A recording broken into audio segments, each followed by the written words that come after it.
Diretamente do Brasil, Brasília, Distrito Federal.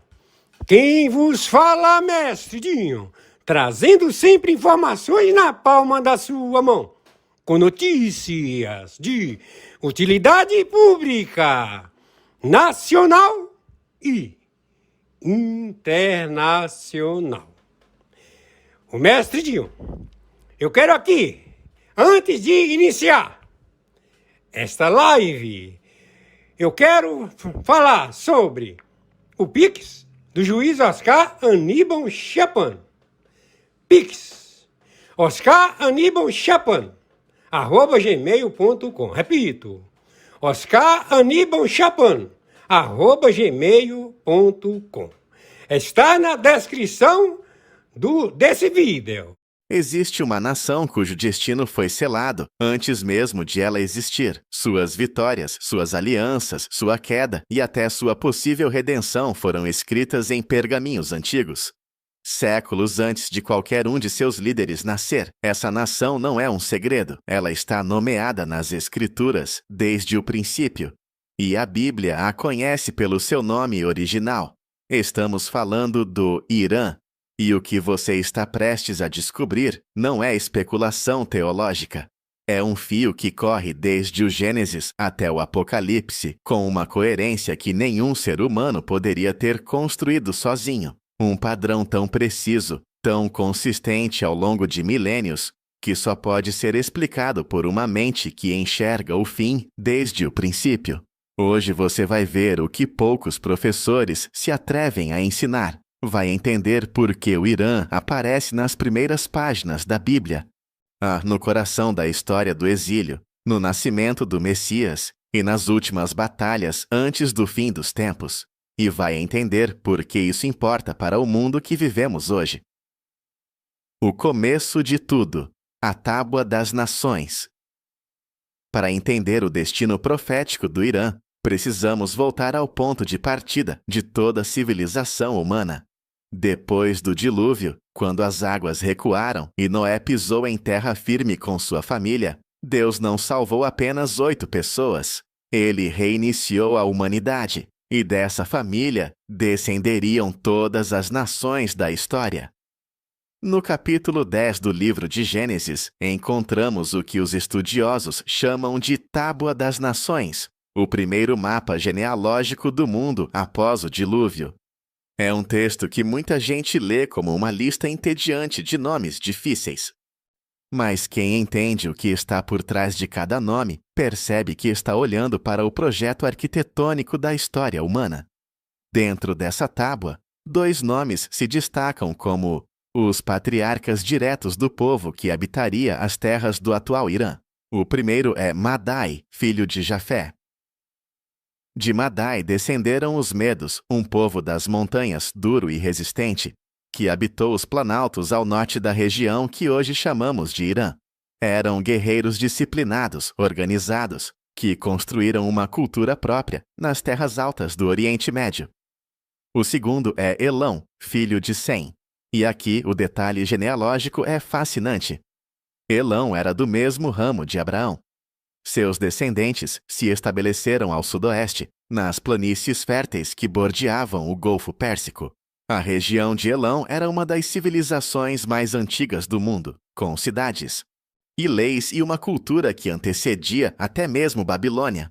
2 ramos, 2 temperamentos, 2 territórios, mas um destino profético compartilhado. Desde Gênesis 10, o Irã está no mapa de Deus.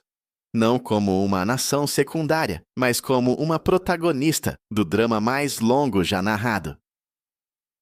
A Primeira Guerra da Bíblia e o Poder do Oriente. O destino desse povo aparece pela primeira vez em Gênesis 14, num relato que muitos cristãos nunca estudaram com atenção. É a primeira guerra internacional registrada em toda a Bíblia. 4 reis do Oriente, liderados por Quedorlaomer, rei de Elão, invadiram Canaã com seus exércitos. Cidades foram saqueadas. Populações inteiras foram submetidas. E Ló, sobrinho de Abraão, caiu como prisioneiro. Perceba o que está acontecendo. Logo no começo da narrativa bíblica, o poder de Elão já está em cena. E em conflito com o povo da promessa, Kedorlaomer não era um rei menor. Era o líder de uma coalizão, o poder dominante de sua era. E esse poder tinha na mira justamente as terras que Deus havia prometido a Abraão. Mas Abraão não esperou. Com apenas 318 homens treinados, ele perseguiu os exércitos invasores durante a noite e os derrotou. Resgatou Ló, humilhou os reis do Oriente e voltou com o espólio da batalha. Foi uma vitória impossível pelos padrões humanos. E ela estabeleceu desde aquele momento uma tensão que percorreria toda a história bíblica. O poder do Oriente contra o favor de Deus. E o favor de Deus não cede. Aquela batalha noturna em Gênesis 14 não foi apenas um conflito militar. Foi o primeiro capítulo de uma história que ainda está sendo escrita.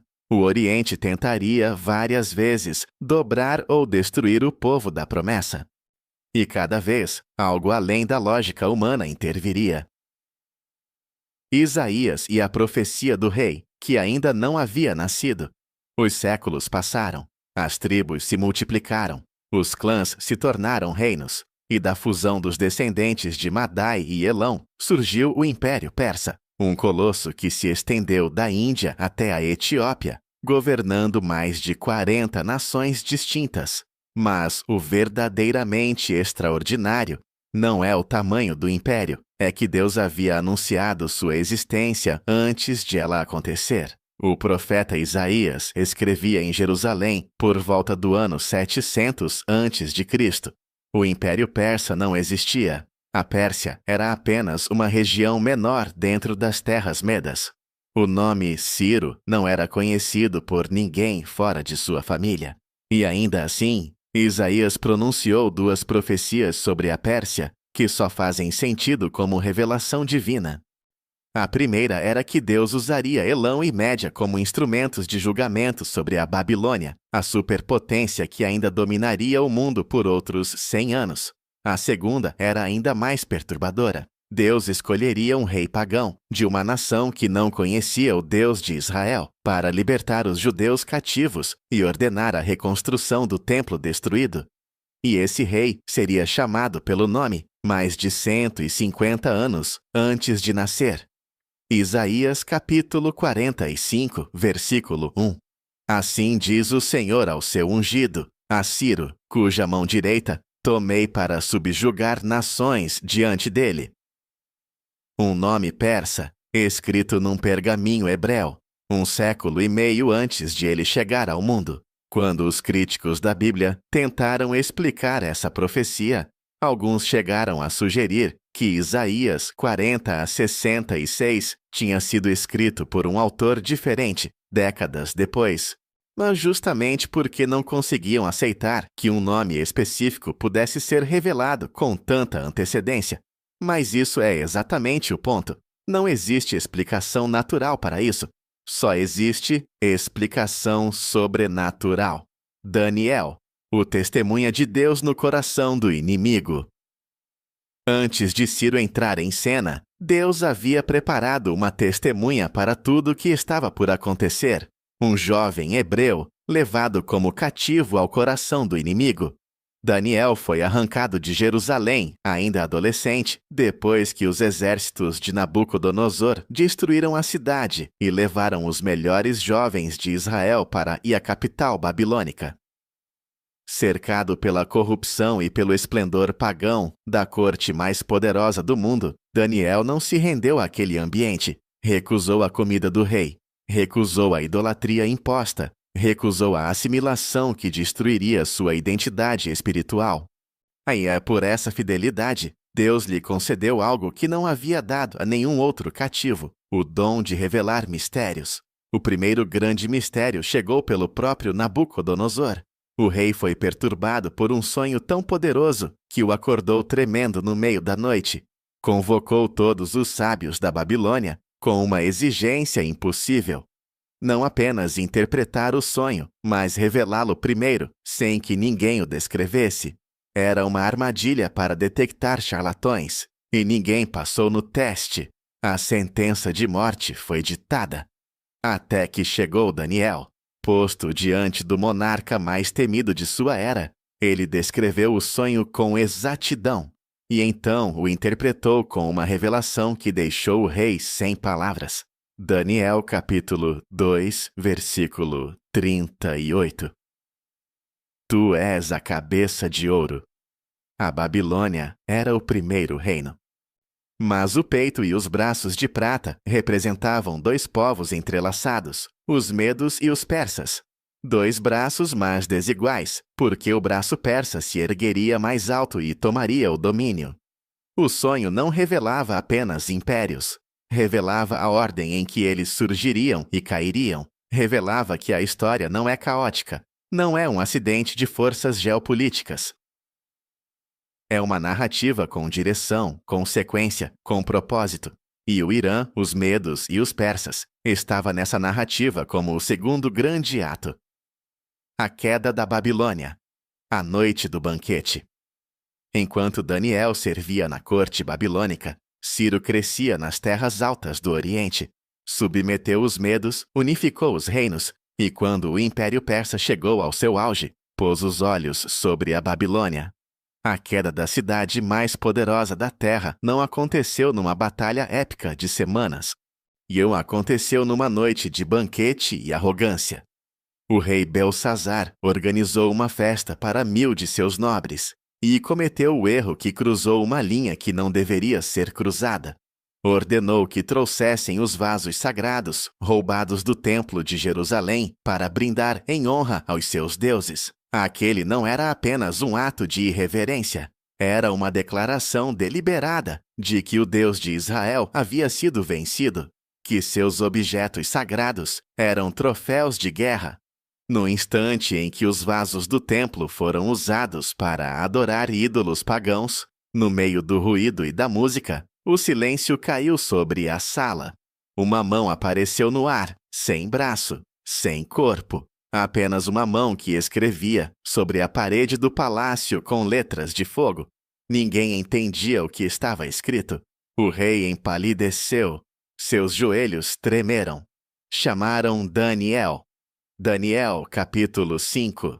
E os versículos 26 ao 28. Mene, Deus contou o teu reino e lhe pôs fim. Tekel, tu foste pesado na balança e achado em falta. Parsim, o teu reino foi dividido e entregue aos medos e aos persas.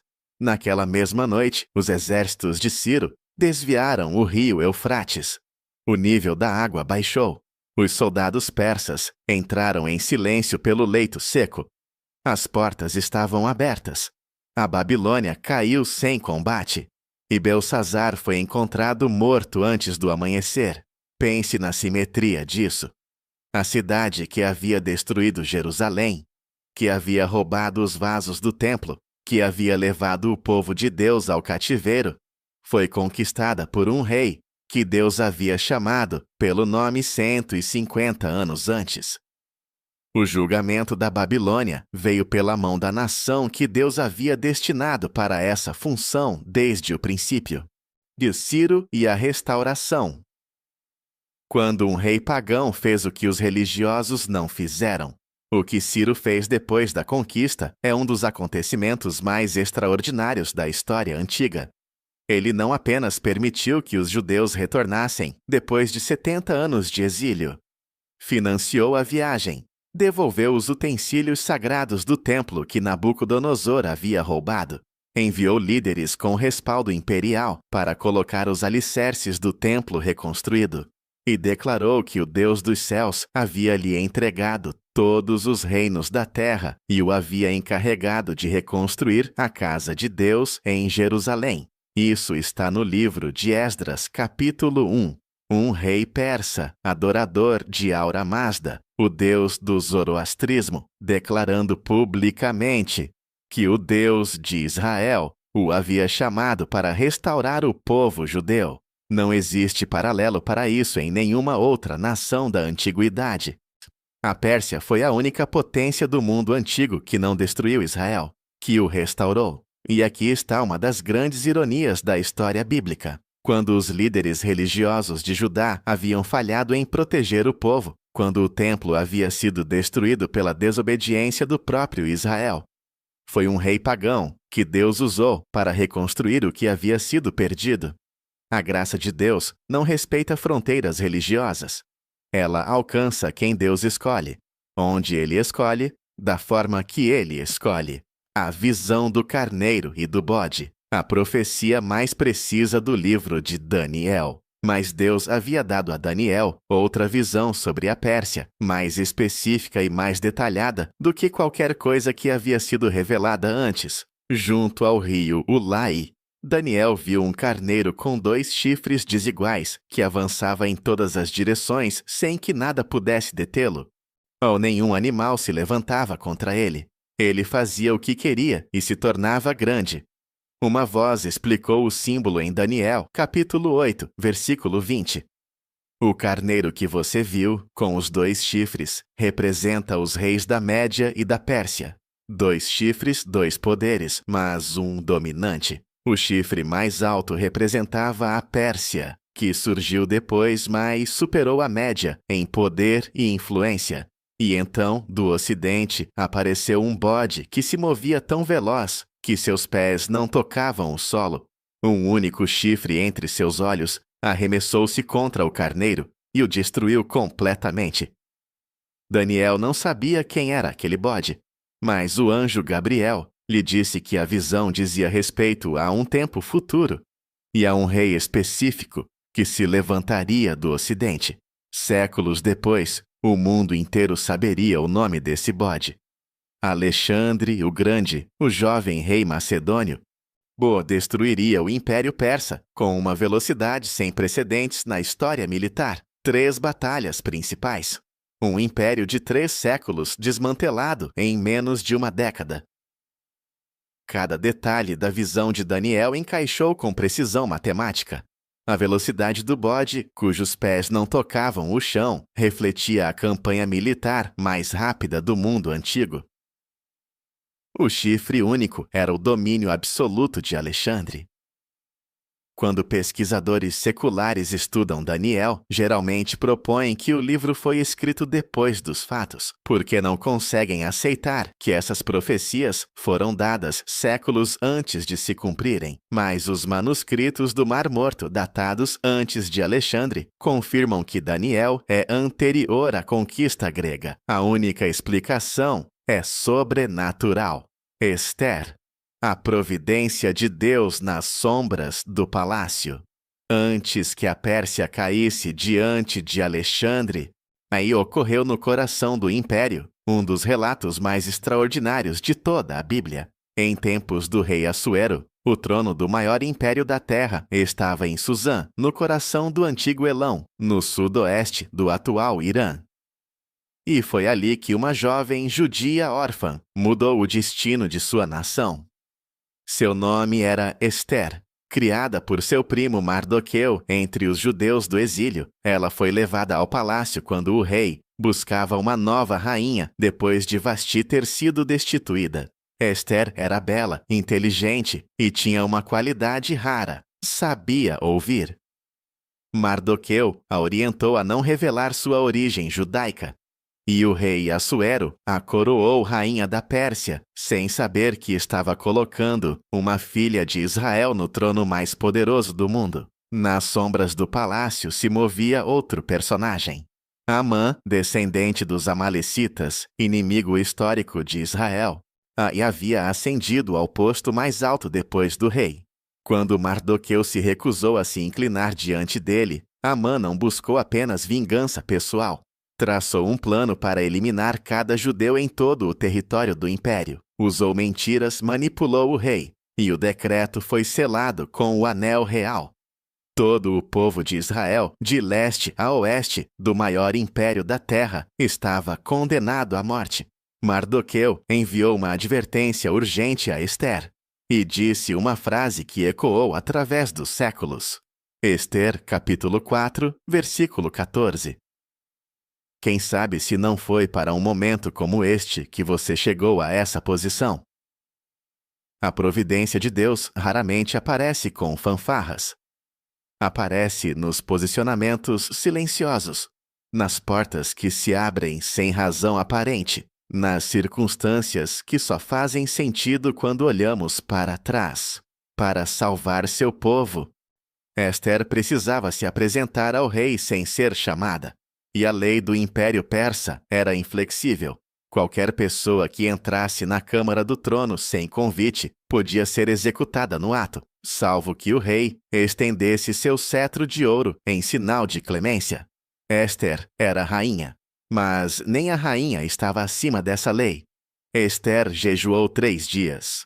Pediu que todo o povo judeu de Susã jejuasse com ela, e então caminhou em direção às portas do trono. O cetro foi estendido. Em um banquete cuidadosamente preparado, Ester revelou a verdade no momento exato. O inimigo foi identificado. Amã foi enforcado na mesma forca que havia construído para Mardoqueu. Um novo decreto foi emitido permitindo que os judeus se defendessem em todo o império. E o dia projetado para sua destruição se transformou no dia de sua libertação. O Império Persa, sem ter planejado isso, ou sem ter buscado esse papel, tornou-se escudo para o povo de Deus. Há uma lição teológica profunda aqui. Deus não aparece no livro de Ester. Seu nome não é mencionado uma única vez, mas sua mão está em cada página. Cada coincidência, cada posicionamento, cada momento de coragem humana, tudo aponta para uma direção soberana que transcende as escolhas dos personagens. Os magos do Oriente. Quando a Pérsia adorou o Messias, séculos depois, quando o mundo aguardava o Messias prometido, algo conectou uma vez mais a Pérsia ao plano divino. Mateus capítulo 2, versículo 1.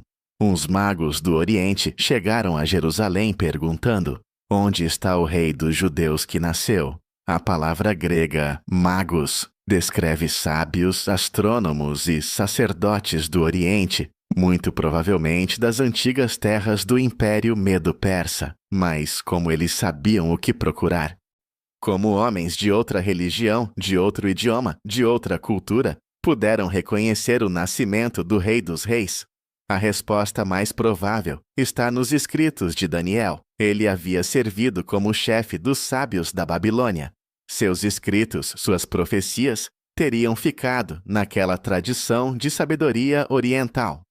E Daniel, no capítulo 9, versículo 25, havia dado uma contagem matemática precisa para o tempo da chegada do Messias.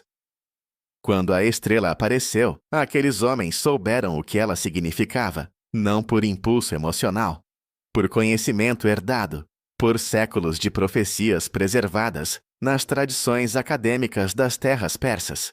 Eles cruzaram o deserto, chegaram a Belém e se ajoelharam diante de uma criança, oferecendo 3 presentes que eram 3 confissões proféticas: ouro para um rei, incenso para um deus, mirra para um sacrifício. Enquanto os líderes religiosos de Jerusalém, que conheciam as profecias de cor, permaneceram indiferentes, foram homens de terra persa os primeiros gentios a reconhecer e adorar o Salvador. Uma vez mais, a Pérsia foi instrumento nas mãos de Deus. Desta vez, não para restaurar um povo, mas para testemunhar o nascimento da esperança de toda a humanidade. Há algo profundamente simbólico nisso. Daniel, o cativo hebreu nas terras do Oriente, havia plantado sementes de conhecimento profético que floresceram séculos depois nas mentes daqueles sábios. O exílio que parecia apenas tragédia havia sido também semeadura. O sofrimento havia carregado dentro de si uma missão. Jeremias e a profecia de 2 tempos: julgamento e restauração. Antes de chegarmos ao papel do Irã nos tempos finais, precisamos parar num profeta que pronunciou sobre Elão, uma das profecias mais ignoradas de toda a Bíblia. Jeremias, em seu capítulo 49, versículos 35 ao 39, pronunciou uma palavra de 2 tempos sobre Elão, que pouquíssimos estudiosos analisam com atenção.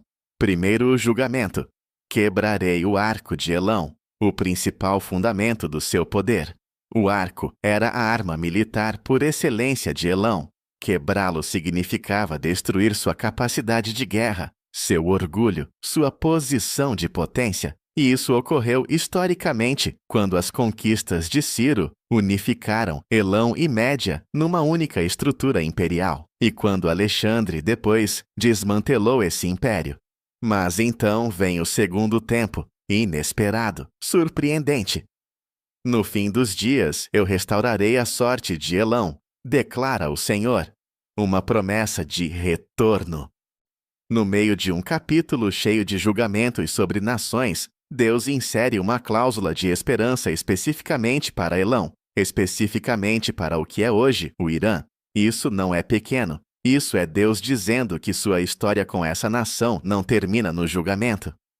Que mesmo depois de todo o conflito, toda a oposição, toda a aliança com forças que se levantarão contra Israel, ainda existe uma promessa gravada sobre aquele povo.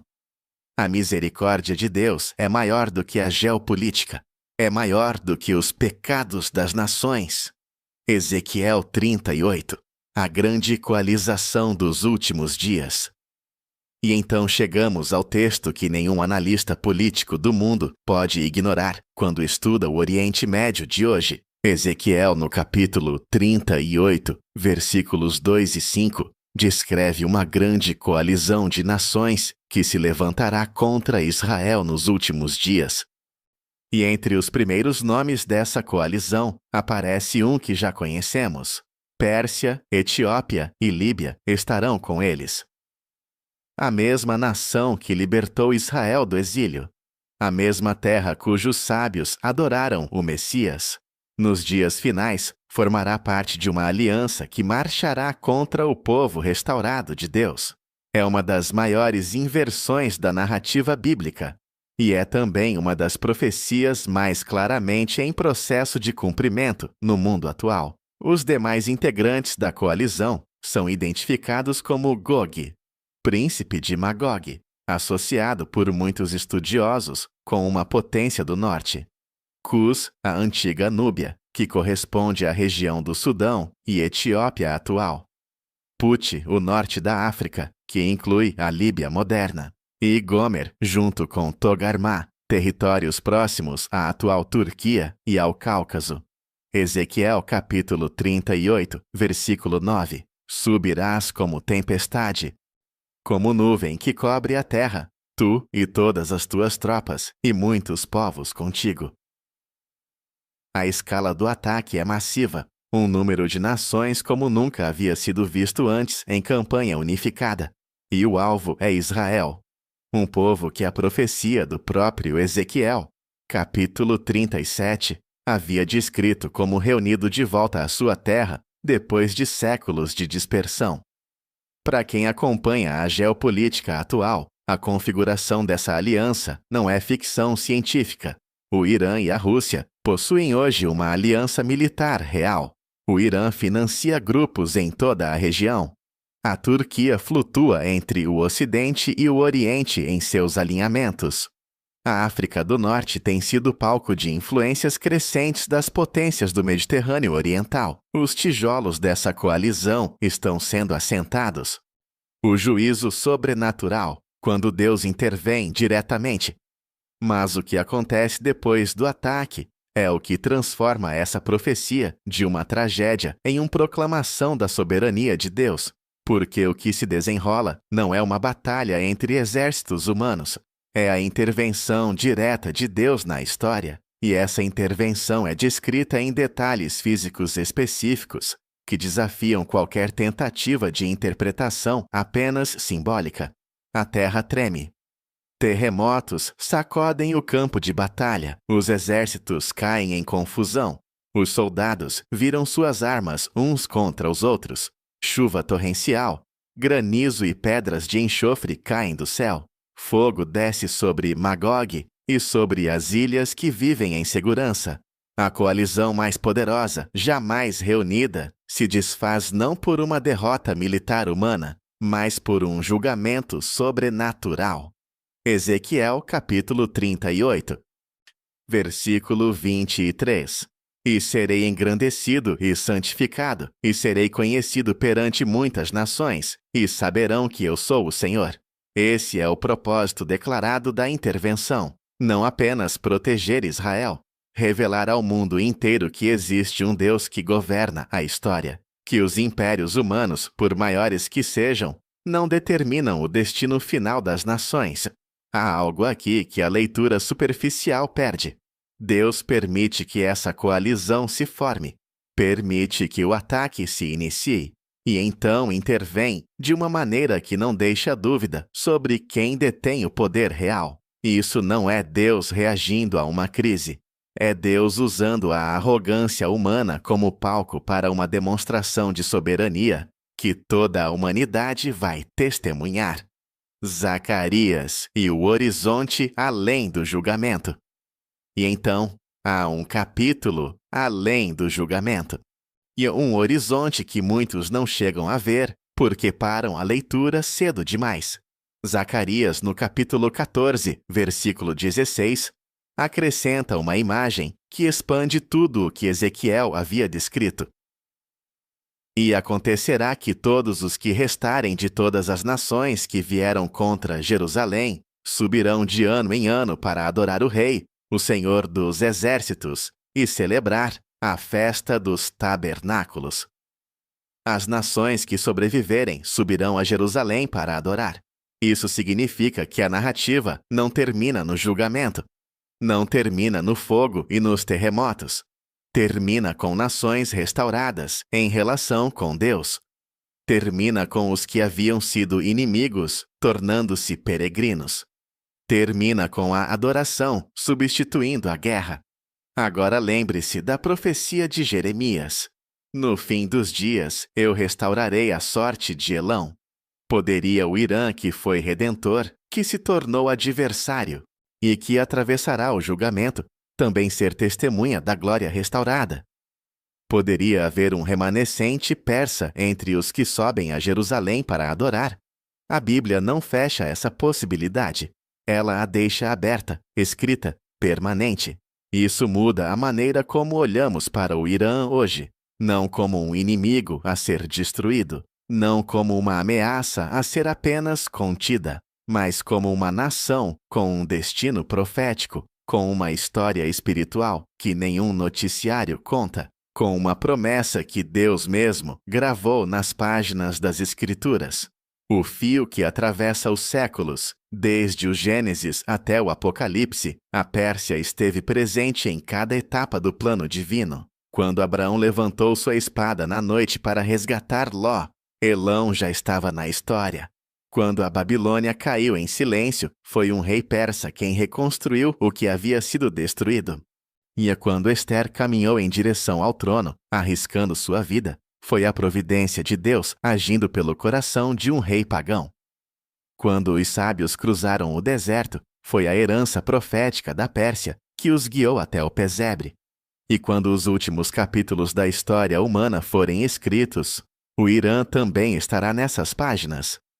Essa trajetória não é aleatória, é um padrão, criada com propósito, afastada desse propósito, sujeita ao julgamento de Deus e ainda assim alcançada por uma graça que não entende de fronteiras nem de bandeiras.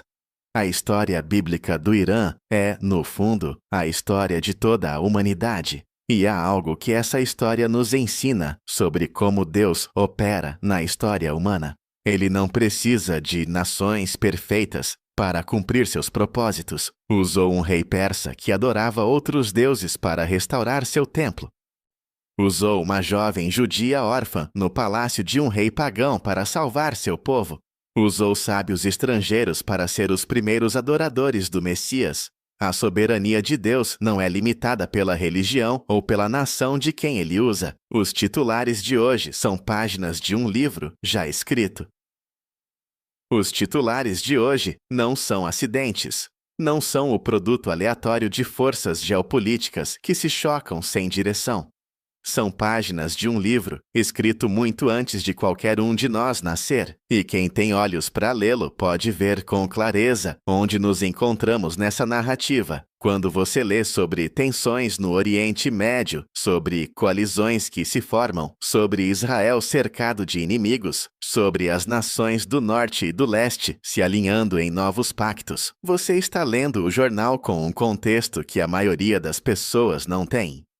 Você está vendo o mapa profético se desdobrar em tempo real. Isso não deve gerar medo, deve gerar clareza.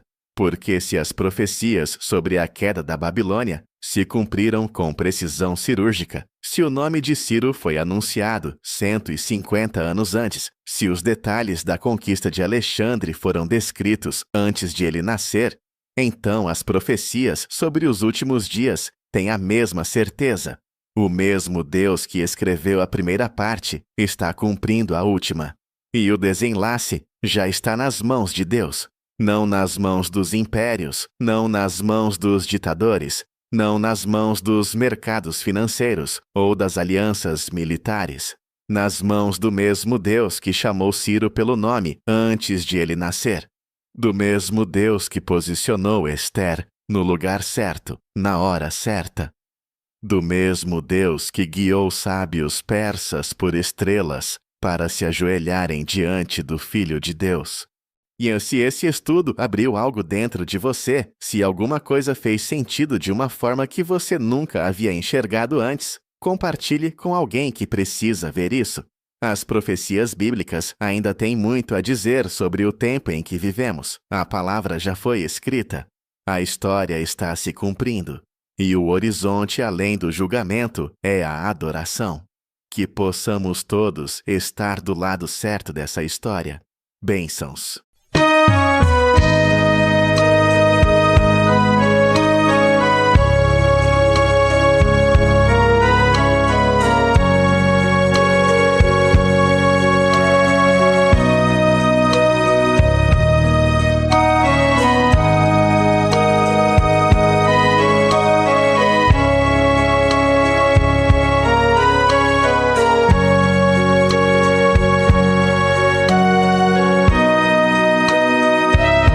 Espírito Santo, o Consolador,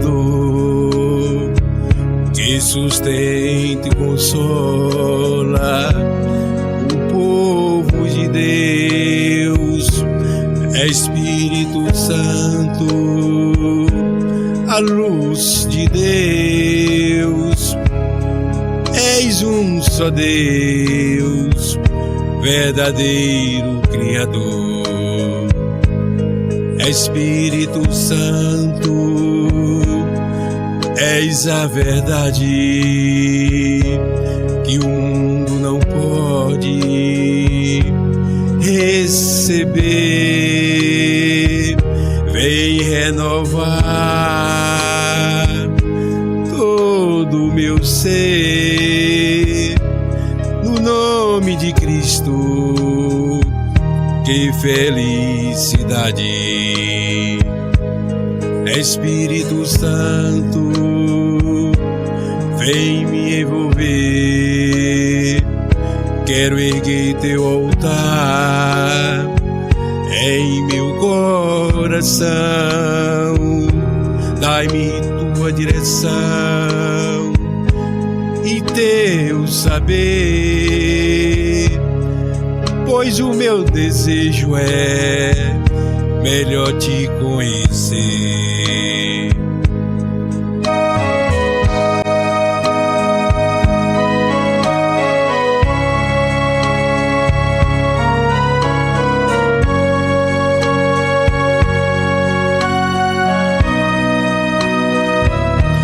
Espírito Santo, o Consolador, que sustenta e consola o povo de Deus. Espírito Santo, a luz de Deus, és um só Deus, verdadeiro Criador. Vem Espírito Santo, a luz de Deus. Flui Espírito Santo neste lugar. Desce Espírito Santo, habita em mim. O meu coração é o teu altar. Espírito Santo, o Consolador, que sustenta e consola o povo de Deus. Espírito Santo, a luz de Deus. És um só Deus, verdadeiro Criador. És um só Deus, verdadeiro Criador.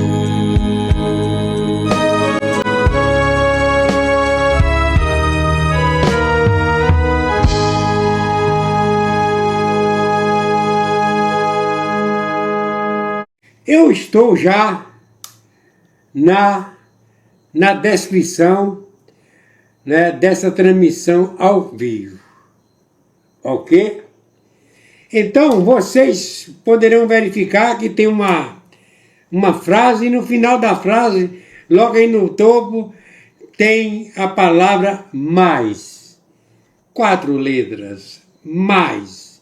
Indica o que acontece, para vocês entrarem na descrição, né, do celular, do tablet, do notebook ou do computador, clica. Então vocês clicando aí, vocês vão entrar, observar, né, que existe uma palavra perfil social. E depois do perfil social vem Mercado Livre. E está escrito, canal Mestre Dinho. Últimas notícias na palma da sua mão. Perfil Mestre Dinho, 1949. Eu sou afiliado do Mercado Livre. E é por isso que eu estou aqui aproveitando essa oportunidade para falar com vocês que tem promoções. Promoções. Eu, como afiliado do Mercado Livre, eu coloquei aí, abaixo da palavra promoções. Promoções 2 pontos. Tem aí o link. Todo mundo sabe o que é o link. O link do Mercado Livre. Você clica no Mercado Livre aí, nesse link do Mercado Livre. Não vai sair num só produto, não. Vai sair numa vitrine. O Mercado Livre, por enquanto, tem quase 200 produtos. Certo? Produtos, a maior parte com promoções. Produtos que nós precisamos. Aqueles produtos relacionados que nós temos necessidade de comprar dia a dia. Então, vocês sabem que o Mestre Dinho, eu sou afiliado do Mercado Livre. Vocês compram, certo? Vocês negociam no parcelamento, né? Se é com 10 parcelas, ou com 12, ou com 18 ou mais, depender, tem de entrar aí, né, certo? Na descrição, no link do Mercado Livre, ok? E descendo, certo? Eu também sou afiliado do Shopee. Tem assim, vitrine do Construa Civil Mestre Dinho, afiliado da Shopee. Aproveita as promoções, mais de 500 produtos do afiliado do Shopee Mestre Dinho, Construa Civil Mestre Dinho.